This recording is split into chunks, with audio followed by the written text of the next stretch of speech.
Purple কালারের cream দিয়ে সুন্দর মতো ফ্লাওয়ার বানিয়ে 104 নাম্বার নোজেল ইউজ করে কিভাবে কেকটি ডেকোরেশন করেছি। এখানে প্রথমে দেখতে পাচ্ছেন একটা স্ট্যান্ডের উপরে আমি সুন্দরভাবে কিছু ক্রিম লাগিয়ে কলি বানিয়ে নিয়েছিলাম।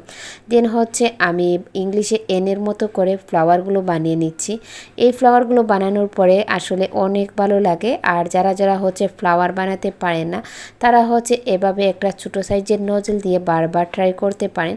অনেক আপুরাই প্রশ্ন করে থাকেন যে আপু আপনি সব সময় কেন 104 নাম্বার নজেল ইউজ করে থাকেন? 104 নাম্বার নজেল ইউজ করলে যেমন ক্রিম পাচ্ছে তেমন ফুলগুলোও দেখতে অনেক সুন্দর হয়। যারা আমার মতো হচ্ছে এরকম ফুল বানিয়ে কেক ডেকোরেশন করতে চান তারা চাইলে 104 নাম্বার নজেল ইউজ করতে পারেন। আর হচ্ছে যারা বেসিক বেকিং কোর্স করতে চান যোগাযোগ করতে পারেন। আল্লাহ হাফিজ।